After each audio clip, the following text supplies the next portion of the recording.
si vous vous rangez du côté du néocolonialisme, vous êtes nos adversaires. Que vous soyez blanc, que vous soyez noir, que vous soyez chrétien, musulman, juif, chinois, athée ou martien, si vous voulez le néocolonialisme, nous sommes vos adversaires, je le dis avec simplicité.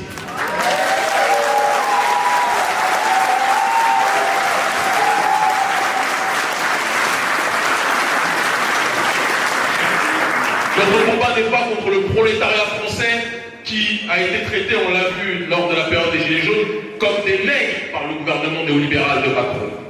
Bon, il y a nègres et nègres, parce que nous, c'est nègres plus ultra. Ça, c'est sûr. Mais la manière dont ils ont été réprimés nous rappelle que pour l'oligarchie néolibérale, dès que vous êtes du prolétariat, vous êtes ostracisé d'une façon ou d'une autre. Mais ce gouvernement-là, qui pense qu'il peut effectuer une sorte de chantage, en nous disant si vous continuez à mener des actions contre le néocolonialisme, on va vous reprendre le passeport comme si le passeport était un os et que nous étions des caniches qui acceptaient quelque part leur chantage. Je vous dis sincèrement, retirez-moi le passeport et qu'on aille beaucoup plus vite sur cette question. Vraiment. Nous sommes une nouvelle génération. Nous sommes une génération de l'élévation. Nous sommes une génération de l'autodétermination. Le premier ou l'un des premiers qui a parlé de la France-Afrique, c'était François-Xavier Verschav, un blanc. Est-ce qu'on l'a menacé de l'exclure et de l'enlever la nationalité parce qu'il dénonçait la France-Afrique? Certes, il touchait moins de gens que nous, c'est vrai. Mais on ne l'a pas menacé. Mélenchon, lorsqu'il crie à l'Assemblée nationale en dénonçant la France-Afrique, est-ce qu'on l'a menacé, lui qui est né au Maroc, je crois, de le déchoir la nationalité? Oui ou non? Mais quand ce sont des nègres, là on commence à vous rappeler, mais vous savez, hein, on vous a donné papier, on peut vous reprendre. Et après? Et après? Et après?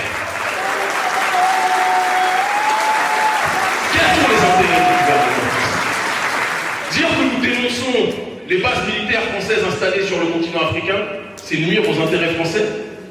Dire que nous dénonçons le franc CFA et le néocolonialisme qui touche les nôtres et les accords de coopération entre l'oligarchie française et nos dirigeants africains corrompus, parce que c'est trop facile de condamner le gouvernement français si on ne condamne pas nos élites africaines corrompues qui asphyxient nos populations, de Paul Biya à Fornia Sipé, à Patrice Talon, à Makia Sall de l'impérialisme, à Alassane Dramane Ouattara, etc.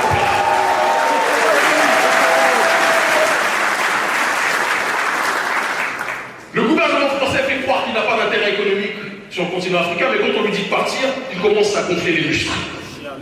Il commence à pleurer, il commence à dire qu'il y a un sentiment anti-français. Il n'y a pas de sentiment anti-français, mon ami. Il y a un sentiment anti-France-Afrique, un sentiment anti-colonialiste, un sentiment hostile à l'ingérence du gouvernement français dans nos États. Emmanuel Macron dit qu'il est contre les coups d'État.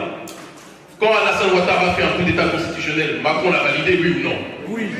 Quand au Gabon, le général-colonel, non, général Oligui a fait un coup d'État, Macron l'a validé, oui ou non? Oui. Quand au Tchad, Mahamat Kakadébi a fait coup d'État après la mort de son père, que certains disent être un assassinat, Macron l'a validé, oui ou non? Oui. Donc pourquoi il y a un coup d'État qui est validé et il y en a un autre qui ne l'est pas? C'est-à-dire que le gouvernement français agit non pas en fonction de principes politiques ou idéologiques, mais en fonction de ses propres intérêts pécuniaires. Et c'est important que l'on puisse le rappeler.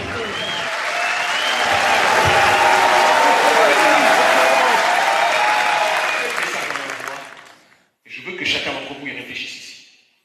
Quel message on envoie sur le continent? Des gens qui n'ont pas la nationalité. Des gens qui sont obligés parfois de traverser la mer parce qu'on leur fait croire que la France c'est le paradis terrestre. Que l'Occident, c'est le paradis terrestre. Nous savons tous ici présentement que ce n'est pas un paradis pour nous. Nous savons que l'oppression et les discriminations quotidiennes que nous connaissons font en sorte que ce n'est pas un paradis pour nous. Il faut envoyer un message très lourd de sens, qui est que la France ne peut pas nous faire chanter et augmenter notre souffrance en nous privant de sa nationalité. C'est important pour le dire.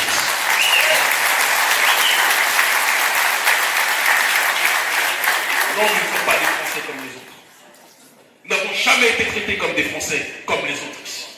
Nous avons toujours été traités comme des citoyens de seconde zone ici. Et ils croient que nous dire que nous venons de Bamako, du Bénin, de Guadeloupe, de Martinique, c'est nous insulter. Mais ils n'ont pas compris que notre génération a changé son logiciel.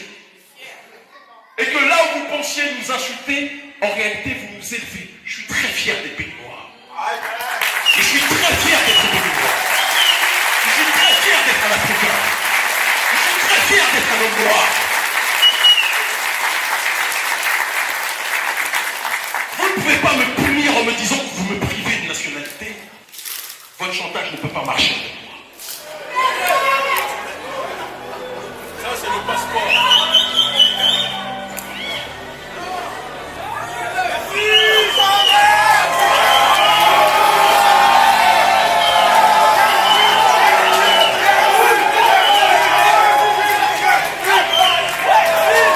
Voilà ce que je dis au gouvernement français. Votre passeport, ce n'est pas un os que vous nous donnez comme si les Noirs étaient des chiens. Je suis un homme noir libre. Je suis un Africain libre. Je suis un Béninois libre.